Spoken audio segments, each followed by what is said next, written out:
역사 소식은 대역죄인에서. 안녕하세요. 대역죄인의 북한산입니다. 먼저 간추린 역사 뉴스 코너입니다. 지난 2주간 어떤 역사 뉴스가 있었는지 한번 훑어보겠습니다. 대역죄인이다. 몽촌토성에서 고구려의 목간이 출토되었다고 화제가 되었는데 해당 기사에 따르면은 이 목간은 국내에서 출토된 목간 중에 가장 오래된 것으로 추정한다고 하는데요. 이 목간에 대해서는 몽촌토성의 북문지에서 고구려가 사용했다고 추정되는 집수지에서 발견되었다고 합니다. 이집트 최고의 네임드 파라오 람세스 2세의 장례를 치른 라메세움 신전의 탐문 복원 업무를 대한민국 정부가 담당하게 됐다는 소식도 있습니다. 문화재청은 지난 1월 21일에 이집트 국가유물최고위원회와 양해각서를 체결했다고 전했는데요. 라메세움 신전 복원 외에도 아직 발굴하지 않은 투트모스 4세 신전에 대한 조사도 이집트 측에서 요청했다고 합니다. 문화재청은 익산 미륵사지 석탑을 복원했던 기술력을 활용해서 탐문 복원에 나설 예정입니다. 또한 이집트의 여러 박물관과 연구소가 소장하고 있는 유물을 디지털 기술로 기록하고 또 데이터베이스화하는 작업도 추진한다고 합니다. 이번 양해각서 체결은 대한민국의 발굴이나 복원 역량이 세계적으로 인정받게 되었음을 의미할 뿐만 아니라 불법 유출 문화재의 환수나 고고학 발굴, 그리고 유네스코 세계유산 등재와 같은 현안에서 협력할 수 있는 외교적 파트너를 확보하는 문화적 외교 역량의 증진을 의미하기도 한다고 합니다.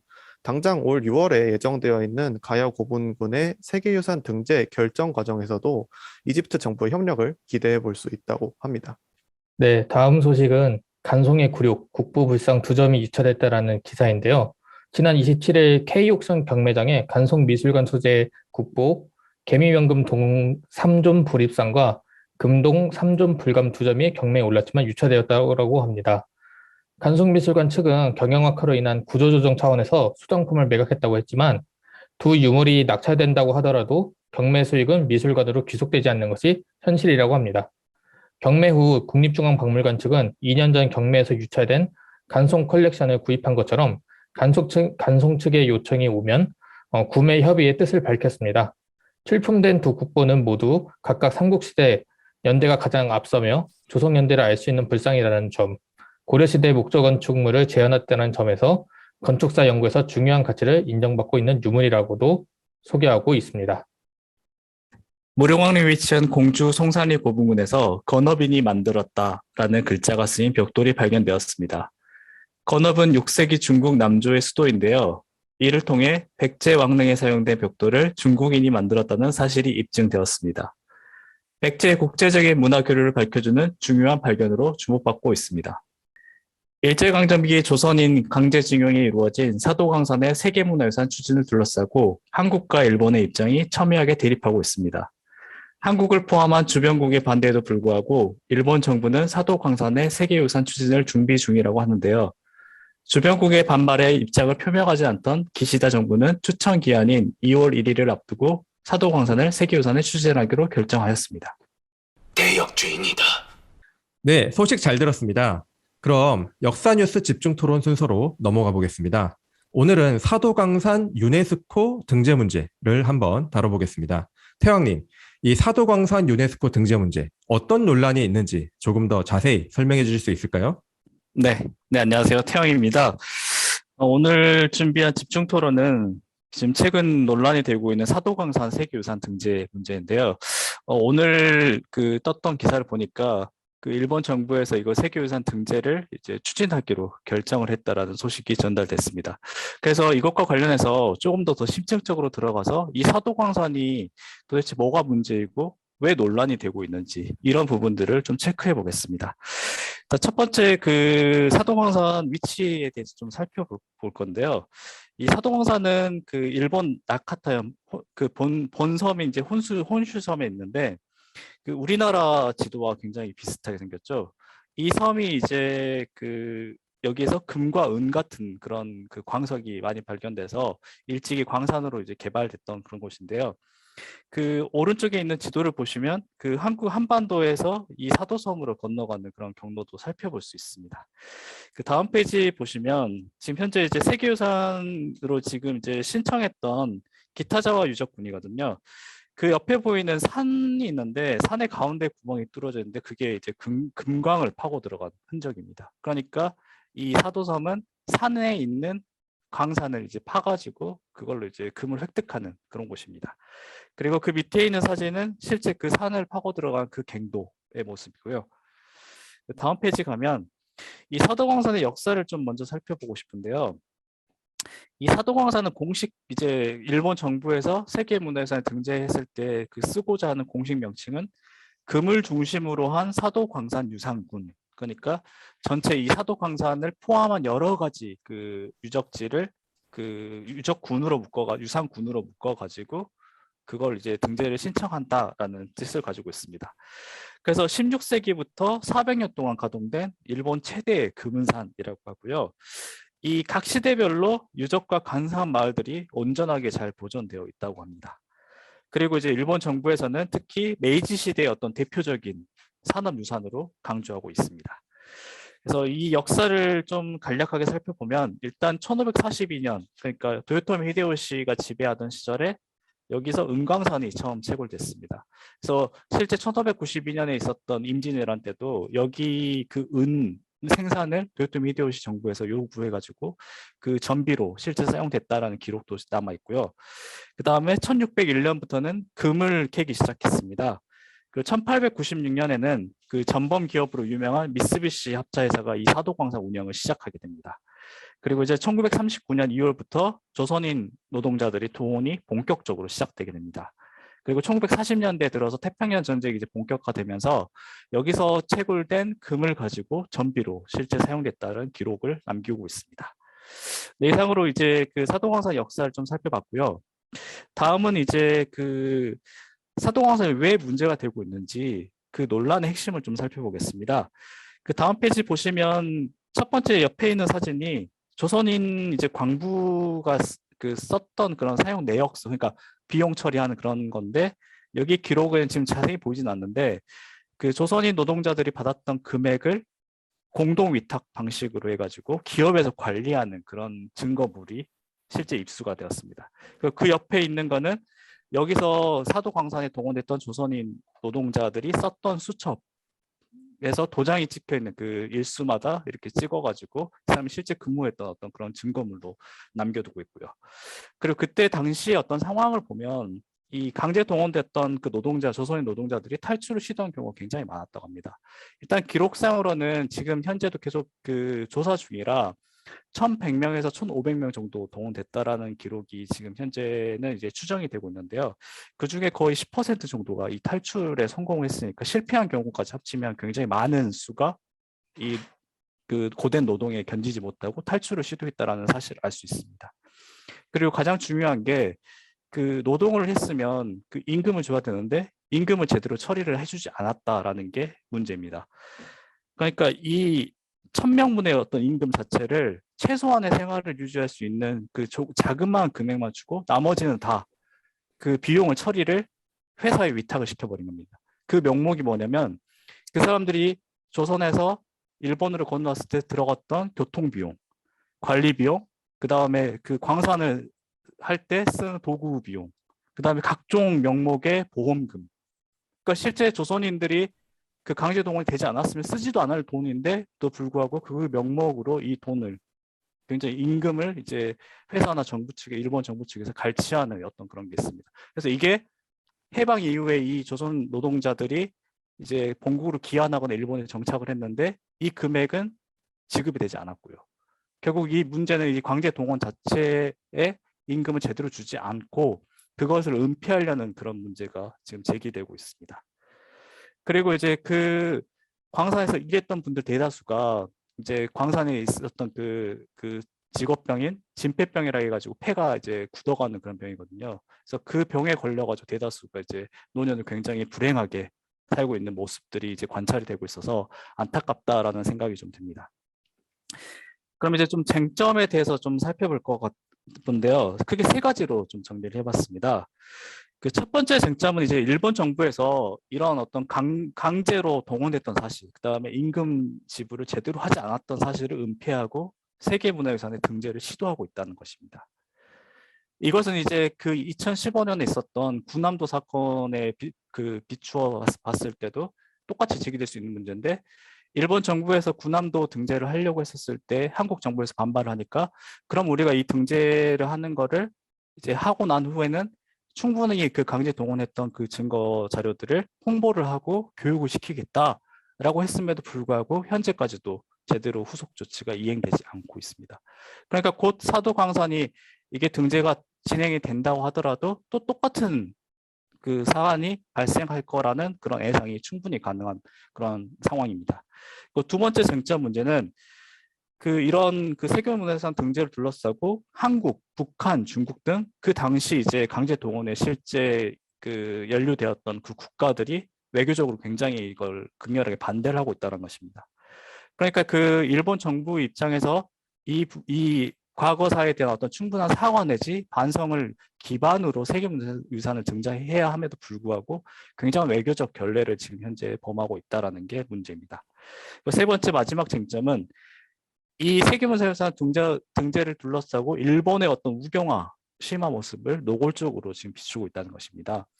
이게 지금 현재 이 세계문화유산 등재를 추진하는 데 있어서 아베가 이제 전 수상이었잖아요. 전 총리였는데 아베가 뒷선에서 이 유산을 추진하라고 정부 측에 계속 압박을 넣고 있다는 것입니다. 그러니까 이 아베를 중심으로 한 우경화 세력들이 이 세계문화유산 등재를 통해서 어떠한 이득을 취하는 어떤 그런 모습들을 충분히 관찰할 수 있어서 향후에도 이런 모습들이 계속 관찰된다면 좀 문제가 제기될 수 있지 않을까 싶은 생각이 듭니다. 네, 이상으로 이제 쟁점을 좀 정리를 해봤습니다. 네, 설명 감사합니다. 여기에 대해서 다른 패널들의 의견을 조금 더 들어보겠습니다. 네, 먼저 저부터 질문이 좀 있는데, 제가 알기로 요 사도광산 같은 경우는 이제 강제징용 논란 이런 것들은 근본적으로 군함도랑 같지만 또 한편으로는 군함도 논란이랑은 좀 역사적인 맥락에서 다른 부분이 있어서 그걸 조금 짚어봐야 되지 않을까라는 생각이 들거든요. 그래서 제가 알기로는 사도광산, 군함도는 정말로 이제 근대 시기, 특히 일제강점기 시기에 개발되고 1960년대까지 이렇게 운영된 걸로 알고 있는데, 사도광산 같은 경우는 제가 아는 상식 한에서는 에도 시대 때부터 개발이 돼가지고 메이지 유신 때 특히 많이 개발이 됐다가 이제 일제강점기 때까지 가고, 그 시기에 이제 우리 조선인 강제징용자들이 들어가게 되고 이런 맥락이 있는 걸로 알고 있는데, 혹시 뭐 사도광산이 에도 시대나 이런 시대에도 조금 더 개발됐거나 뭐 어떻게 운영됐다라든가 여기랑 관련된 그런 부분도 좀 얘기해 줄 게 있지 않을까 싶어서 한번 질문을 드려보고 싶습니다. 네, 지금 아마 일본 정부 측에서 내세우는 이 사도광산 세계문화유산 등재의 가치가 아까 설명에서 잠깐 언급했듯이 16세기부터 21세기까지 굉장히 장기간에 걸친 어떤 광산 개발의 흔적을 온전히 잘 보존하고 있다라는 것입니다. 그래서 일본 정부 측에서는 이걸 메이지 시대, 그다음 그 앞 시기인 에도 시대 이렇게 구분해가지고 강조를 하고 있는데요. 북한사님이 질문해 주셨던 앞 시기의 그런 중요한 행사 중에 하나가 에도 정부에 여기서 팠던 금, 은 이런 굉장히 가치 높은 광물을 이제 항구로, 이게 여기가 섬이잖아요. 그래서 항구로 옮기는 과정에서 봉행식 의례를 진행을 했습니다. 그래서 안전하게 그게 잘 전달되라 어떤 의미를 담고 있는 그런 행사인데, 그런 행사가 굉장히 지금도 최근까지도 축제에 계속 반복되고 있는 그런 모습이 있어서 아마 앞 시기에 좀 더 강조되는 부분이라면 그런 어떤 전통적인 의례, 그 다음에 에도 정부의 이 어떤 광산이 가지고 있는 가치, 이런 게 강조되지 않을까라는 생각이 듭니다. 군함도 얘기가 나와서 하는 이야기인데, 우리가 이전에 군함도를 우리가 이제 일본이 신청을 했을 때 우리가 타협안으로 많이들 이야기한 게 군함도의 강제징용의 역사를 알려준다는 그런 뭐 시설이나 안내를 한다고 약속을 받았었는데, 결국에는 그 약속이 실제로 지켜지지 않는다는 뉴스도 본 것 같아요. 그렇다면 궁금한 점은 이런 합의를 이행하지 않았을 때 향후 유네스코에 이런 세계문화유산 등재할 때 불이익 같은 건 없는 것인지, 그게 또 궁금하더라고요.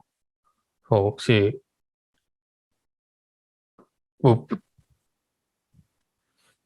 일단 그 네. 유네스코 측에서는 그 되도록이면 이제 주변 국가의 갈등이 없는 상황에서 유산을 등재하는 걸 권유하고 있거든요. 그래서 이제 지금 많이 취하고 있는 그 모션이 공동 등재. 예를 들어 지금 고구려 우리나라의 사례를 빗대어 보면 그 고구려 같은 경우가 지금 중국하고 그 북한에 걸쳐가지고 이제 그 문화유산이 분포가 돼 있잖아요. 그러면 이걸 둘러싸고 중국에서는 이제 고구려를 이제 자국사라고 주장하고 북한에서는 또 고구려는 우리 옛 선조의 역사다라 해가지고 서로 굉장히 좀 등재 과정에서 논란이 좀 있었어요. 근데 이제 유네스코 측에서는 그 둘 국가의 공동 문화유산으로 이렇게 등재를 권유를 해가지고 진행된 사례들이 있습니다. 이렇듯 이제 유네스코 입장에서는 어느 국가의 어떤 이익이나 어떤 이해 관계를 이렇게 강조할 수 없는 상황에서 이렇게 논란이 터지면 결국은 서로 국가 그 갈등이 생길 수 있는 국가 간에 어떻게든 이제 합의를 봐서 좀 좋은 방향으로 그 진행을 이렇게 추진을 이렇게 해라라는 식의 어떤 공고 정도의 어떤 그런 조치를 취할 수 있고 이것에 대해서 뭐 등재 과정에서 이런 논란이 있으니까 우리는 받아들일 수 없다라거나 너희들이 이걸 이행을 안 했으니까 우리는 등재를 취소하겠다. 이런 어떤 정치적인 강제력은 취할 수가 없습니다. 그러니까 유네스코에서 등재해서 해제되는 경우가 간혹 있는데 이 같은 경우는 저희가 이제 조선왕릉 기사에서도 많이 살펴봤죠. 그 주변 그 문화유산으로서 가치가 상당히 훼손될 정도로 파괴가 되거나 아니면 어떤 사회적인 문제가 발생해서 문화유산으로서 가치가 형편없게 떨어졌을 때 이럴 때의 어떤 객관적인 사실에 근거해서 이 등재를 취소시키거나 아니면 다시 한번 그 수정할 수 있는 그 기한을 주거나 이런 조치를 취하는 걸로 알고 있습니다. 그래서 이 문제에 대해서 유네스코가 직접적으로 관여하기는 쉽지는 않은 사항인 것 같습니다. 사실 그 유네스코라는 그 기구 자체가 뭔가 지금 유엔처럼 군대를 가지고 이렇게 뭔가를 조정하거나 아니면은 뭐 징계를 내리거나 이럴 수 있는 그런 영향력을 가진 영향력이나 파워를 가진 기구는 아니라고 알고 있어서 사실상 그냥 문화적인 외교의 각축장이라고 보는 게 맞지 않을까 그런 생각이 들어서 사실 아까 그 짧게 그 뉴스 소개할 때도 이집트의 그 신전을 복원하는 거를 한국 정부가 이제 같이 도와주면서 그거에 대한 보답으로서 이제 유네스코 내년에 가야고분군 등재할 때 좀 도와달라, 협조해달라 이런 식의 당부를 하는 이런 것들이 그런 문화 외교를 통해서 자기 편을 계속 끌어들이고 많이 만들어내고 이런 식으로 하는 작업이었다라고 아까도 이야기를 했던 건데 그런 것들을 이제 일본이 그동안 많이 해왔던 것이고, 그래서 그동안 우리가 꼭 유네스코 등재 얘기하다 보면은 우리가 일본에 비해서 밀릴 수밖에 없는 게 일본이 그런 데서 훨씬 외교적으로 앞서 있고, 그렇기 때문에 우리는 이런 식으로 굉장히 불리한 입장에 있을 수밖에 없다라는 얘기를 굉장히 많이 하잖아요. 그래서 그런 부분들을 생각했을 때 그 일본이 여전히 그 문화외교에서 앞서 있는 구도가 유지되고 있는 상태라고 한다면 이 유네스코가 뭔가 손을 쓸 수 있는 그런 상태는 아니지 않을까 그런 생각도 좀 드네요. 그나마 이제 군함도에서 그렇게 강제동원에 대한 내용을 추가하라라는 권고가 나온 정도가 우리가 그래도 많이 이 문화 외교력이 올라온 성과 정도로 볼 수 있겠지만 그거 그냥 일본이 무시하고 있어도 아직 별 문제가 없는 걸 봐서는 이 경우도 우리가 좀 아직은 이런 부분에서 좀 많이 약하지 않나 그런 생각도 듭니다. 이 사도광산 문제와 관련해서 이제 뭐 시민단체뿐만 아니라 외교부, 그 다음에 정치권에서도 굉장히 강하게 이걸 비판을 했어요. 한국 측에서. 그럼에도 불구하고 일본에서는 정말 지금 끄떡도 없이 지금 추진하겠다 결정이 오늘 이제 전격적으로 나왔거든요. 그러니까 이런 걸로 봐서는 한국의 반발 자체가 일본 정치계에 직접적인 영향을 끼치진 못하고 있다. 그러니까 압박감을 줄 수는 있지만 결정에는 크게 영향을 미치지 않았다라는 점에서 굉장히 좀 씁쓸하다라는 생각이 많이 드는 대목입니다. 그래서 사실 그런 부분에서 일본 정부였는지 아니면은 그 사도 섬이 속해 있는 니가타 현인지 모르겠는데 그쪽에서 이제 그런 강제동원이 문제가 된다면 근대 이후의 광산 유적에 대해서는 우리가 안 하고 대신에 역사적으로 가치가 보편성이 인정되는 에도 시대의 광산에 대해서만 신청을 하겠다라는 그런 내용들도 나오고 있는 걸로 알고 있거든요. 아까 이제 북한사님 말씀해 주신 것처럼 에도 시대부터 근대까지 다 포함하는 것보다도 또 그런 방안들도 계속 이야기가 되고 있는 걸로 알고 있는데, 근데 이제 아까 저거 관련해서 기사를 찾아보니까 이제 사도 섬에 있는 광산 유적지, 문화 유적에 대한 관광 상품들을 딱 이렇게 보면 뭐 에도 시기 코스 해가지고 뭐 900엔 그렇게 하고 메이지 이후 근대 시기에 대한 코스 900엔 그리고 같이 볼 수 있는 코스 1400엔 이런 식으로 이렇게 관광 상품들이 굉장히 잘 만들어져 있는 상태인데 이제 아무래도 여기를 이제 세계 문화유산으로 등재를 하려는 거는 이런 식으로 관광 자원을 더 크게 활용하기 위해서라는 판단이 드는데, 뭐 그러면 자기들이 에도 시대만 등재를 한다고 말로는 그렇게 하더라도 결국에는 세계유산 등재 이득은 근대 시기에 광산 유적지에 대한 관광도 훨씬 많이 늘어나게 될 거고 결국에는 눈 가리고 아웅이 될 수밖에 없다라는 거죠. 그래서 그런 부분들에 대해서도 계속해서 지적을 더 많이 해나가야 되고, 뭐 유네스코에서도 그런 부분들이 좀 어불성설이다라는 것들을 좀 파악을 해 준다면 좋을 것 같은데, 이제 어떻게 판단할지는 알 수가 없죠. 맞는 말씀인 것 같아요. 역사라는 게 아름다운 부분은 막 강조하고 자기들이 은폐하고 싶은 거는 삭제할 수가 없는 거잖아요. 이 사도광산도 사실은 중요한 거는 지금까지 연결되어 있는 그런 역사성이 중요한데 문제가 되는 부분을 딱 도려내버리고 아름다운 부분, 우리가 강조하고 싶은 부분만 내세워가지고 한다면 이거는 어떻게 보면 문화재나 역사적인 어떤 문제에서 굉장히 모순이라고밖에 볼 수가 없는 상황이거든요. 그래서 지금 취하고 있는 일본 정부 측의 어떤 그런 대응이 조금은 좀 말이 앞뒤가 안 맞는 그런 건 아닌가라는 생각이 굉장히 강하게 들어요. 음. 또 한편으로는 이제 에도 시대의 그런 광산에서 뭐 에도 중앙정부 도쿄에 있는 도쿠가와 막부로 이제 금을 보내는 그런 의뢰가 있었다라는 얘기를 그런 얘기가 아까 나왔었는데 그게 사실은 근데 생각해 보면 우리가 조선에서 뭐 청으로 조공을 보내고 이런 거랑 비슷한 거잖아요. 그래서 그런 것들을 생각해 보면 이게 또 관련된 책을 지금 하나 펼쳐서 보고 있는데 어 이때 당시에 광산 개발이 굉장히 많이 전국적으로 많이 이루어지고 하면서 막부에서 내세웠던 캐치프레이즈 중에 하나가 천하의 산이라는 그런 원리가 있대요. 그래서 이 금광산이라고 하는 거는 번의 산이 아니라 막부가 다스리고 있는 천하의 산이기 때문에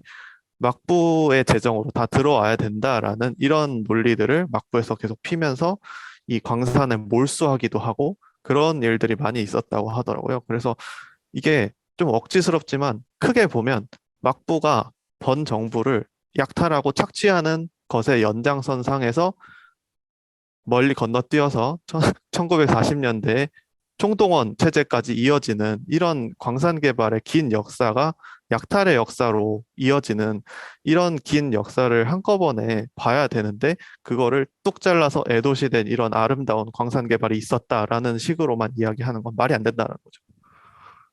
네, 저도 궤도님 의견이 아주 동의를 하는 게 사실 아주 웃긴 거예요. 에도 시대 때 광산은 그거는 뭐 아름다운 역사니까 그거를 중심으로 유네스코를 등재하겠다. 뭐 이런 식의 논리를 갖고 온다라고 했는데 방금 저기 궤도님께서 말씀해 준 것처럼 역사라는 게 아름다운 부분 뚝 끊어서 있고 그 뒤에 갑자기 다시 시작하고 이런 게 아니잖아요. 그 사도광산에 있던 그게 어디 갔겠어요? 그 인프라라든가 거기에 쌓여 있는 문화, 사람 이런 것들이 계속 축적돼 가지고 그게 결국에 일제시대 때까지 온 거고 지금까지 내려오게 되고 이런 건데 이걸 앞부분만 뚝 떼가지고 뭐 등재를 할 것처럼 얘기하고 이런 것 자체가 아까 잘 얘기해 주셨지만 정말 어불성설인 거죠. 어불성설인 거죠. 역사는 그렇게 단절적으로 볼 수가 없는 거잖아요, 절대로. 네. 그래서 저도 개도님 의견에 아주 동의를 표하는 바입니다. 그리고 그런 부분을 우리가 한국 정부도 그렇고 민간인 단체에서도 그렇고 계속 인지를 하고 그래서 아까 제가 군함도랑 조금 결이 다르다라고 한 게 군함도 문제는 정말로 온전하게 그 강제징용 문제 이런 것들만 건드릴 수도 있는 딱 그런 부분인데 이거는 그 앞에 있는 전사까지도 같이 보면서 조금 뭐랄까 역사적 깊이를 가지고 같이 건드려 나가야 되는 문제들인 것 같아서 이런 것들이 언론을 통해서도 좀 많이 알려지고 이러면 좋을 것 같은데 아까 전에 태왕님께서 소개해 주신 그 뉴스 제목들이나 이런 것들만 보면은 마치 제2의 군함도 이런 것들만 너무 좀 물론 이제 그 중요한 문제지만 그것만 너무 좀 강조하고 있는 것 같아서 그런 부분을 조금 이제 역사학도로서 볼 때 조금 안타까운 마음도 있었다라고 좀 얘기를 하고 싶네요. 예. 그래서 전략을 짤 때 지금 일본이 이 사도섬을 세계문화유산으로 등재를 하고 싶잖아요. 그러면 이 세계문화유산은 결국은 세계 인류의 보편적인 어떤 가치와 문화 역사의 공유라는 게 굉장히 중요한 그 내세운 어떤 그런 그 이념인데 우리는 지금 이제 일본으로부터 어떤 그런 강제징용되고 피해를 입고 약탈당한 어떤 그런 어두운 역사들을 강조하니까 일본 측에서 우린 그런 적이 없다라고 부정을 해버리면 사실 어마어마한 증거가 있음에도 불구하고 할 말이 없는 그런 상황이 돼버리는 거잖아요. 그러니까 차라리 세계문화유산에서 강조하고 있는 그 이념을 바탕으로 해서 너희가 지금 제시하고 있는 그런 그 논리 자체가 세계인들이 공유할 수 있는 그런 이념이나 가치와 과연 그게 부합하느냐라는 식으로 오히려 그런 그 논리로서 반박을 해버리면 일본 입장에서 사실 그거를 해명을 하지 못하면 우스갯소리가 돼버리는 어떤 그런 상황이 되거든요. 그래서 어떤 자국사의 어떤 그런 관점에서 이 부분을 비판하는 것도 물론 어떤 측면에서 중요할 수도 있겠지만 그걸 넘어선 어떤 세계 인류의 어떤 역사 문화의 어떤 그런 관점에서도 이 문제를 좀 넓게 바라보고 대응할 때도 그런 식으로 좀 더 폭넓은 어떤 그런 그 생각 속에서 반박을 하면 일본에 충분히 어떤 대응이 가능하지 않을까라는 생각도 하게 됩니다. 네, 지금까지 의견을 주신 패널분들 정말 감사합니다. 제가 볼 때 결국 핵심은 일본이 과거 문제를 대할 때 좋은 것만 기억할지 아니면은 안 좋았던 것도 책임 있게 함께 기억할지 이런 것들에 대해서 우리가 한번 잘 지켜봐야 되지 않을까 하는 문제인 것 같습니다. 한번 우리가 잘 지켜보도록 합시다. 지금까지 역사 뉴스 집중 토론이었습니다. 대역죄인이다. 다음으로 역사를 깊이 있게 코너입니다. 오늘은 수평님께서 재미있는 사료를 준비해 주셨습니다. 수평님 준비된 대로 바로 시작해 주시기 바랍니다. 네, 오랜만에 역사 사료를 소개해 드리는 시간을 가져볼 건데요. 조선시대에도 청원서 서명 조작을 그것도 국왕을 상대로 라는 제목의 사료 소개를 해볼까 합니다. 이제 사료 내용을 한번 보자면은 이 사료 내용은 이제 효종 2년 4월 17일에 일어났던 사건을 소개하고 있는데요. 사료 내용을 보면 대략적으로 이런 사료 내용을 대화식으로 구성해 보면 대략 다음과 같습니다. 효종이 안적의 상소에 이른바 거절당한 상원은 수많은 사람이 서명했다는 것에 대해 과연 각자의 필적인가를 승진은 자세히 살펴 아래어라. 이에 대해서 오정일이라는 사람이 말하기를 이만영 등의 상원에 서명한 것을 다시 자세히 보니 그 필적의 숙련도와 글자 획의 굵기가 조금도 다름이 없어 한 사람의 손에서 나온 듯 하였습니다. 이 말을 들은 효종은 당초에 나는 이미 한 붓으로 서명한 것인 줄 알고 있었고 외방 사람의 상원은 의뢰 사실이 아닌 경우가 많기 때문에 상례에 따라 개하하였다. 분노의 파장이 미쳐가지 않은 데가 없고 관원들을 침해하고 모욕하여 조금도 기탄함이 없으니 이 무슨 도리인가? 라는 내용의 사료입니다. 그 다음 페이지를 보면은 이 상소가 이 대화를 하게 된 사건의 내막과 그 결말이 나와 있는 결말에 대해서 이야기를 하자면 금산 사람 박정이라는 사람이 김장생과 김집의 문인인 이유태와 원한이 있어서 서로 비난했던 사이였습니다. 그러다가 이 박정희 아들 박취문이 또다시 이유태를 비난하자 이제 이유태의 문인이었던 이만영 등이 여러 사람의 서명을 받아서 우리 스승을 비난하는 자가 있어서 우린 너무 억울하다라는 상소를 올리게 됩니다. 그런데 이 승지 오정일은 이만영이 받아온 상소의 서명이 한 사람의 솜씨인 듯하다라고 하자 이제 효종은 그 상소에 대해서 답을 내리지 않고 반개를 하게 됩니다. 상소를 처리를 하지 않았다라는 건데 이에 또 다른 이유태의 문인인 안적이 이만영의 상소가 받아들여지지 않은 것과 이유태의 억울함을 다시 한번 재차 상소를 올리게 됐는데 이 상소를 본 효종의 대답이 아까 언급했던 그 대화의 내용이었습니다. 그래서 효종은 나는 딱 봐도 한 사람이 썼다는 것을 알고 있었다라는 반응을 보이면서 오히려 이 이유태의 억울함을 호소하던 그 문인들의 행동을 괴이하다고 깎아내리는 면서 이 상소를 무시를 했습니다.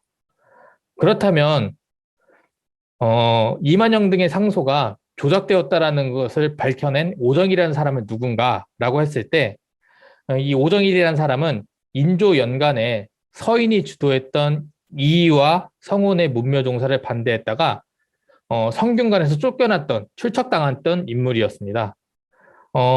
이 오정일 같은 경우에는 효종 초에 뭐 이제 김장생 계열의 공격을 받았던 심액이라는 사람의 외손자이며 각 왕실과도 인척 관계였는데 임평대군과 천안 매부 관계에 있었던 사람입니다. 즉 효종의 동생과 천안 매부 관계였었고 이 오정일 집안 동보고씨 집안인데 이 동보고씨 오정일 계열은 주로 남인의 당색을 지녔고 현종 때도 남인의 당색으로서 활동을 많이 했습니다. 그래서 이 사료의 관전 포인트는 대략 한 3가지로 볼 수가 있는데요. 이의와 성원의 문묘종사를 두고 중앙과 지방에서 치열한 여론전이 전개됐던 시기라는 점, 그리고 효종 제2초 전국 쇄신 분위기 속에서 도통 문제는 지식인 관료에게 있어가지고 상당히 중요한 문제였다라는 점, 그리고 한국 정치를 향한 탄탄한 빌드업이 효종 때부터 전개되고 있었다는 것을 이 사료를 통해서 우리는 확인할 수 있을 것 같습니다. 일단 사료 소개는 이 정도까지를 하겠습니다. 네, 재미있는 사료를 소개해 주셔서 정말 감사합니다. 그럼 이 사료에 대해 다른 패널들의 의견을 조금 더 들어보겠습니다. 사료 잘 봤는데요. 조금 헷갈리는 게 이만영하고 오정일의 그 당파가 각각 무엇인지 좀 궁금하고요. 그리고 이게 당시 중요한 문제가 이 우율 정치, 그러니까 그 이와 성혼의 문묘 종사를 배경을 두고 일어난 거잖아요. 이 우율 정치에 대해서 좀 간단히 설명을 해 주셨으면 좋겠습니다. 네, 이 조선 후기의 사료를 읽을 때 정말 중요한 게 이 사람의 당색이 무엇인지, 이 사람이 스승이 누군지를 파악하는 게 정말 중요하고 복잡한데, 사실 이제 우리가 이제 한민백이라든가 여러 이제 백과사전류를 봤을 때 당색이 의외로 많이 나오지는 않더라고요. 그래서 이 사람들 당색을 찾는데 좀 어렵기는 하지만 제가 이제 간략하게 스승 관계를 통해서 이제 이야기를 하자면은 일단 이 조작된 서명에 상소를 올렸던 이만영이라는 사람은 이유태의 제자입니다. 이유태는 누구냐 하면은 김장생과 김집으로 이어지는 학파의 문인이었던 거죠. 그래서 김장생과 김집 그리고 송시열, 송중길 라인, 이제 이유태 라인, 이 라인들이 후에 서인의 주류를 이루는 계열로 부상하게 되는데, 즉 이들의 문인이다 보니까 이만영이라는 사람은 주로 서인 측, 당시에 이제 서인 측 중에서도 이제 주로 송시열계, 송중길계, 이유택계 즉 더 포괄해서 이제 김직계의 의견을 대변하던 지방의 유생이라고 할 수가 있겠고요. 이 오정일이라는 사람은 집안 자체가 이제 동부고씨 집안으로서 좀 명문가이기도 하긴 한데 이 인물 자체는 인조 때 서인이랑 이미 척을 졌던 인물이었습니다. 즉 이제 이의와 성원 아까 물어보셨던 이제 우유종사 문제에서 반대 의사 표시를 하다가 성균관에서 쫓겨났던 인물이었고 그 이후에 관직 생활을 할 때도 주로 이제 이 사람의 가족 관계 자체가 주로 이제 김장생과 김직계열한테 공격을 받았던 심액의 외손자였고 나중에 이제 남인과 서로 교류를 많이 했던 임평대군 집안의 임평대군 집안과도 이제 천안 매부 관계였기 때문에 이 오정일 같은 경우에는 주로 남인 계열에서 활동을 많이 했던 인물이고 그 집안의 일원들 자체도 남인 쪽에서 많이 활동을 했습니다. 그래서 이제 간략하게 이야기하자면 이만영은 주로 서인 쪽의 의견을 대변하던 사람이고 오정일은 주로 이제 훗날 남인의 당색을 띠는 인물이라고 할 수가 있겠습니다. 그리고 이제 우유종사를 이야기했을 때 이 우유종사는 이제 주로 이제 우유종사는 간단하게 말하면 이의와 성원을 문묘, 우리가 흔히 알고 있는 이제 성균관에 있는 사당에 그 두 사람 위패를 올리자라는 것인데 이 이야기가 가장 뜨겁게 달궈졌던 시기가 언제냐면은 인조연간입니다. 인조연간이라고 하면은 서인이 인조 반정에 성공을 하고 나서 서인이 이제 정권의 주류를 잡게 된 이후에 자신들의 그런 도통의 기반을 확립하고자 우리가 이제 정치적인 권위만 있는 게 아니라 학문적인 권위가 있다라는 것을 내세우기 위해서 자신들의 그 학문적 연원을 이의와 성원에게서 찾기 시작했습니다. 그러면서 이의와 성원을 문묘에 종사시킴으로써 자신들의 이제 학문적 권위를 높이려는 시도를 했었고 이게 인조 연간에 이루어지지 않다 보니까 효종 초에도 이 문제가 그대로 이어지게 됐습니다. 하지만 국왕의 입장에서는 문묘 종사를 그렇게 쉽게 허용해 주고 싶지 않은 태도를 보였고 결국에는 이제 효종 제2말기까지 우유 종사를 해야 되냐 말아야 되냐에 대해서 이야기가 나왔고 효종이 죽기 직전에 송시아가 내놨던 그 대담 독대에서도 이 이야기가 거론되었습니다. 예. 갑자기 드는 질문인데, 궁금증인데, 왜 효종은 우율 종사에 대해서 그렇게 미루려고 했는지, 이때는 어떻게 보면 서인의 집권 시대잖아요. 근데 또 그런 미온적인 태도를 보였는데 좀 궁금합니다.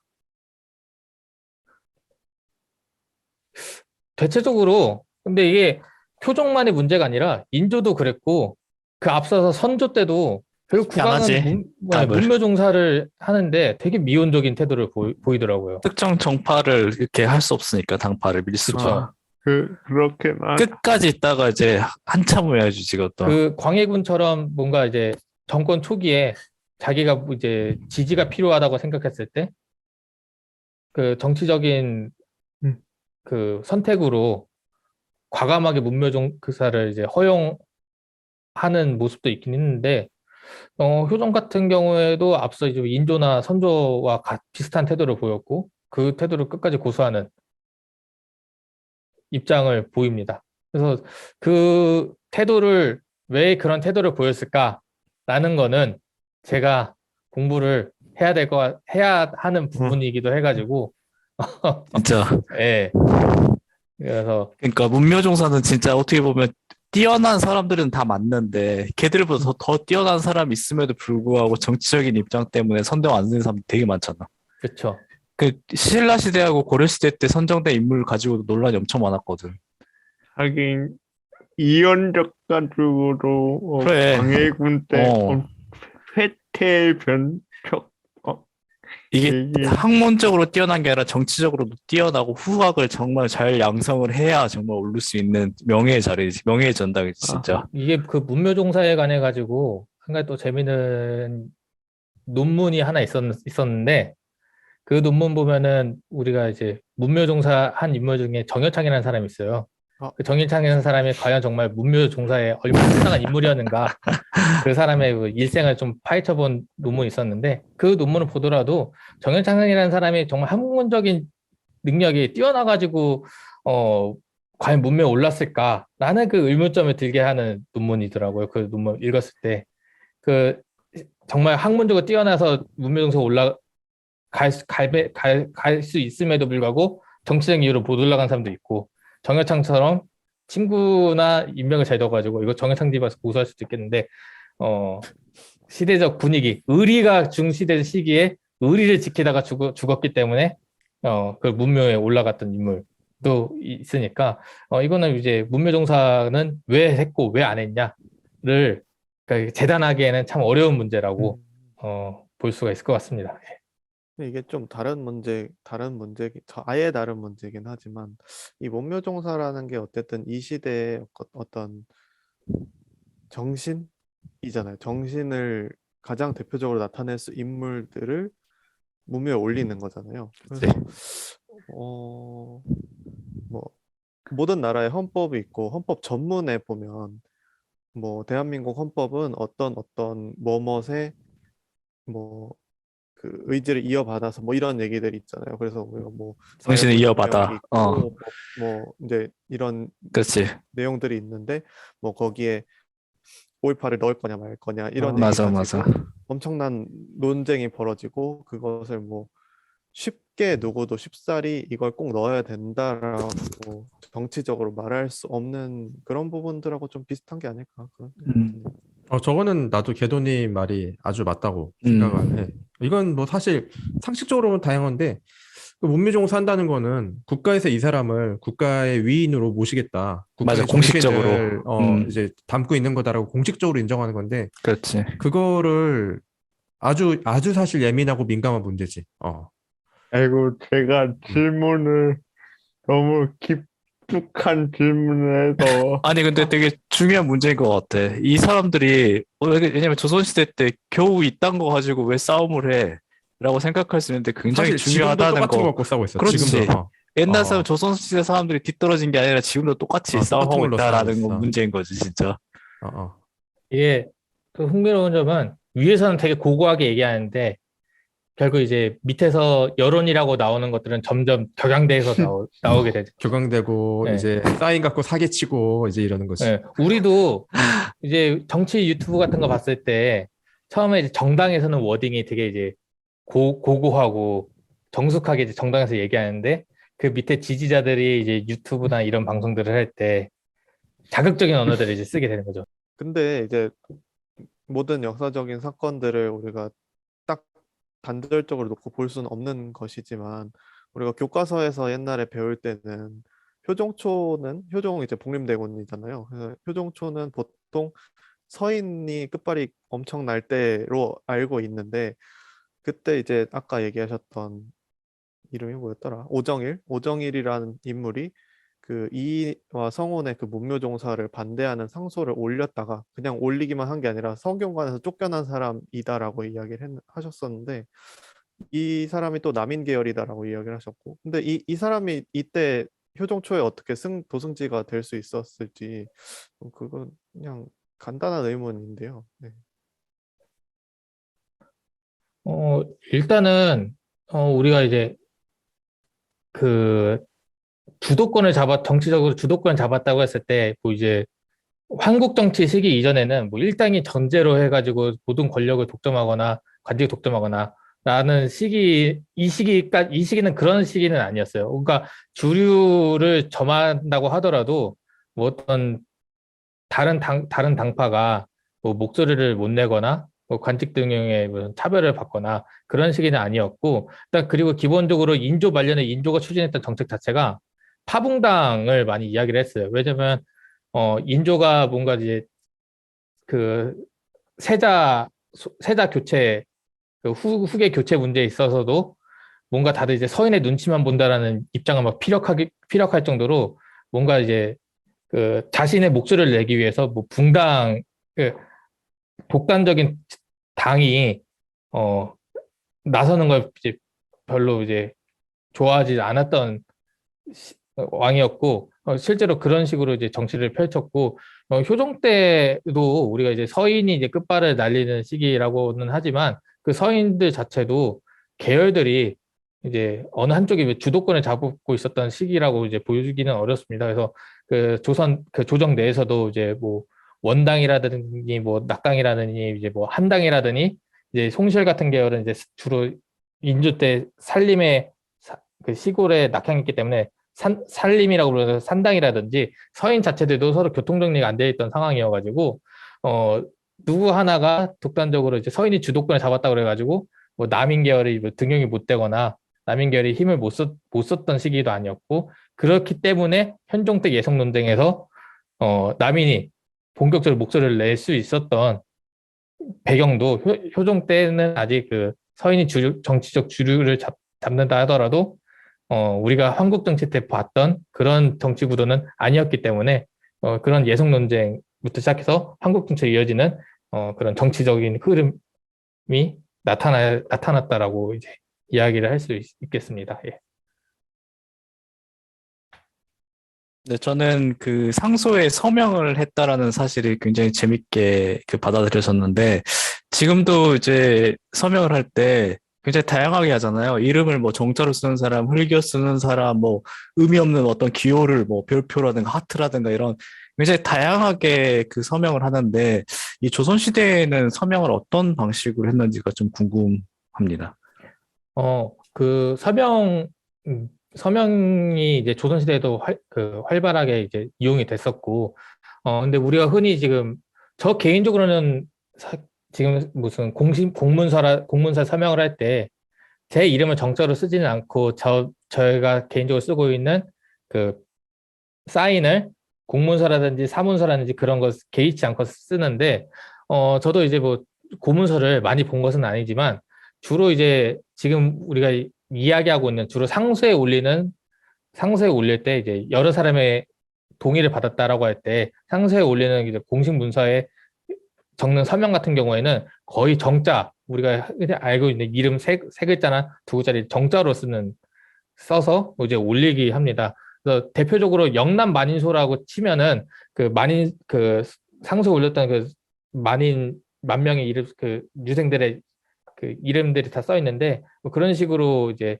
이름 정자로 해가지고 올리고, 일반적으로 다른 이제 계약 문서, 집 계약 문서라든가 뭐 상속에 관련된 문서를 봤을 때는 개인의 이름을 이제 휘갈기거나 아니면 자신만 쓰고 있는 그런 시그니처를 그 문서에 남기는 그런 개인 거래 문서라든가 개인 거래 문서에서 쓰는 서명과 이런 상소라든가 그런 공문서 같은 데 들어가는 서명은 조금 그 모양 자체는 확연하게 뭐 다른 모습을 저는 이제 제가 확인을 했었고, 그 외에도 뭐 다양한 서명들이 있었더라고요. 뭐 노비들은 이제 글씨를 모르니까 이제 손바닥을 이제 찍는다던가 뭐 이런 식으로 다양한 종류의 서명들이 있었다라고 이야기를 할 수가 있겠습니다. 그러면 조선시대 왕들도 각자 시그니처 사인들이 있는 건가요? 예, 그렇죠. 이제 대표적으로 많이 알려진 게 태조 이성계의 서명이 많이 알려져 있습니다. 예. 갑자기 궁금해서 그런데 상소를 올릴 때 왜 여러 명의 서명이 필요한 거죠? 이만영이 자기 혼자로는 좀 급이 떨어져서 그런가? 원래 그런가요? 이게 결국에는 우리 요즘에도 어떤 지방에 님비라고 하죠. 무슨 뭐 발전소가 들어가지고 이 발전소를 막아야 된다라고 할 때 이제 청원서를 많이 쓰잖아요. 근데 그 청원서를 낼 때 한 사람의 이름만 내면은 과연 이게 그 지역사회의 여론을 다 대변할 수 있는가라는 문제가 있잖아요. 조선시대 때도 지방에서 올라온 유생들의 상소도 비슷한 맥락으로 볼 수가 있을 거예요. 그러니까 이제 우리 지방의 유림들은 다 같이 이 사안에 대해서 문제가 있다라고 생각하고 있다라는 그 의견 표시를 위해서 대표자가 있고 그 대표자의 의견에 동조한다는 식으로 이제 서명을 해가지고 같이 상소를 올리는 거죠. 그러다 보니까 화력 예. 집중. 맞습니다. 그래서 요즘에도 계속 네. 이 청원서를 올리는데 서명이 조작됐다라는 이야기들이 계속 많이들 나오잖아요.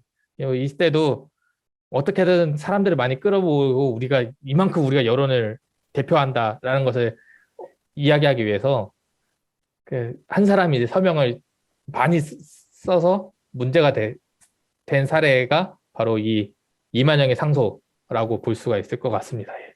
그러면 그 만인소 같은 경우는 진짜 서명만 해도 길이가 어마어마하겠네요. 그게 지금 10,000명의 이름을 쓴다는 게 상상이 안 가는데. 제가 옛날에 그 상소 내용 자체도 엄청 길어가지고 레츠고 시간 탐험대인가 거기서 그걸 이제 한글로 타이핑해가지고 이제 두루마기를 만들어가지고 장동민한테 갖다 줬는데 상소 두께만 한글에서 좀 더 길어질 수 있었는데 그 두께만 한 이 정도였습니다. 거기 뭐 서명이 안 들어갔어도 그 두께만 해도 이 정도였으니까 그 10,000명 이름을 또 다 적어 놓으면은 엄청 낯섰겠죠. 예. 네, 그래가지고 저도 질문이 있는데요. 어이 이만영이 너는 첫 판부터 장난질이냐라고 했던 그 이만영이는 결국 어떻게 됐나요? 손모가지가 아. 날아갔나요? 오한말을 가져왔나요? 아니면 목이 안타깝게도- 잘렸나요? 안타깝게도 이만영이라는 사람은 조선왕조 실록 DB에서도 출생연월일을 물음표로 뜨는 인물이고 심지어 다른 사람이 한자가 다른 사람을 이제 같이 링크를 걸어놨더라고요. 그 정도로 이만영이라는 사람은 지방 유생에서 이제 서울까지 못 올라온 인물인 것 같습니다. 저도 이제 이만영이라는 사람의 족보를 확인한 것은 아니니까 섣불리 대답 못 하겠는데 그 이후의 행적들은 기록에서 찾아볼 수가 없습니다. 그래서 대체로 이런 경우에는 한 2가지 정도를 생각할 수 있는데 정말 이제 목이 잘려서 소리 소문 없이 사라졌다거나 아니면은 이제 그냥 넘어갔다거나 라고 볼 수 있는데 대체로 유생들의 상소에서 문제가 일어났을 때 국왕이 보여주는 태도는 관용의 태도를 좀 많이 보여주긴 합니다. 국왕의 의지와는 상관없이. 그래서 실제로도 이제 성균관에서 이제 무리를 일으키거나 뭐 이제 국왕의 심기를 건드릴 상소를 올리는 유생들이 있는데 그 유생들을 이제 국왕이 벌하고 싶어도 실제로 벌은 내리긴 하지만 그 벌을 내리기 과정이 매우 지리합니다. 그러니까 신료들이 유생이라는 그 특수한 신분, 유생을 처벌해서는 이제 국왕의 덕을 드러낼 수 없고 국왕이 유자를 우대하는 모습을 보여줘야 한다라면서 국왕의 처벌을 이제 극극 만류하죠. 그래서 어떤 식으로 표현을 하냐면은 광망한 유생들이 뭘 알고 그랬겠습니까? 국왕께서 이제 전하께서 한번 덕을 보여주시고 너그러운 모습을 보여주시길 바랍니다라는 식으로 몇 달 동안 이제 국왕의 뜻을 돌리기 위해서 노력을 많이 합니다. 그래서 이제 오정희 같은 경우에도 지방에서 올라온 일개 유생의 상소였고 이 문제를 정말 심각하게 생각했다면 효종의 성격상 효종실록을 봤을 때 효종의 성격상 정말 사소한 문제여도 효종의 심기 건드렸을 때 3개월이 지나고 1년이 지나서도 효종이 갑자기 불현듯 언급을 하면서 그때 걔가 왜 그랬지 이러면서 상소를 다시 갖고 와봐라. 나 얘 벌 줘야 되겠다. 라고 벌 주는 사람입니다. 근데 그런 사람이 이 사건에 대해서는 결국 소리 소문 없이 넘어갔다는 걸 봤을 때 광망한 유생 한 명이 잘 모르고 철없이 저지른 일이니까 그냥 넘어가겠다라는 식으로 너그럽게 넘어갔다라고 보는 것이 조금 더 합리적인 추측이 아닐까라고 이제 생각을 할 수 있을 것 같습니다. 네, 정말 재미있는 얘기들이 심도 있게 많이 오고 간 것 같습니다. 지금까지 역사를 깊이 있게 였습니다. 다음 시간에도 재미있는 내용으로 찾아뵙겠습니다. 대역죄인이다. 역사 신간을 소개합니다. 첫 번째 책은 신이 된 항해자 21세기 말레이 세계의 정화숭배입니다. 강희정 송송훈 선생님 공저이고 국립아시아 문화전당에서 2021년 11월 30일에 출간했습니다. 현지 답사를 통해 정화를 모신 사원을 관찰하고 관계자들과 인터뷰를 진행한 현장감이 돋보이는 책입니다. 동남아시아 문화에 관심이 많으신 분, 종교가 정치, 사회와 어떻게 연관되는지 궁금하신 분께 추천드리고 싶은 책입니다. 두 번째 책은 최초의 역사 수메르, 국내 최초 수메르어 점토판 해독본입니다. 저자는 김산해 선생님이시고 휴머니스트에서 2021년 12월 27일에 출간했습니다. 그 유명한 수메르 점토판 원전을 활용해서 수메르의 역사를 치밀하게 복원한 대작이라는데 초고대 문명에 관심이 많으신 분, 성경에 관심이 많으신 분이 읽으시면 좋을 것 같습니다. 세 번째 책은 도시를 보호하라. 위생과 방역으로 세워진 근대 도시 이야기입니다. 권호영 선생님 외의 공저이고 역사비평사에서 2021년 12월 24일에 출간했습니다. 도시와 개인의 위생에 대한 연원을 추적하여 우리 안의 근대성에 대해 다시금 생각하게 해주는 책입니다. 전염병을 막기 위한 인류의 노력에 관심이 많으신 분, 전염병과 정치, 사회의 메커니즘에 관심이 있으신 분께 추천드립니다. 네 번째 책은 책을 불태우다, 고대 알렉산드리아부터 디지털 아카이브까지입니다. 저자는 리처드 오벤든 선생님이시고 책과 함께해서 2022년 1월 5일에 출간했습니다. 아시리아 제국의 점토판부터 현대의 디지털 아카이브까지 지식을 보존하려는 인류의 눈물겨운 노력을 살펴볼 수 있는 책이라고 하네요. 책 자체를 정말 사랑하시는 분, 서양 문화에 관심이 많으신 분께 추천드립니다. 대역죄인이다. 2022년 1월 세 번째, 네 번째 주 역사 소식은 여기까지입니다. 시청해주셔서 감사합니다.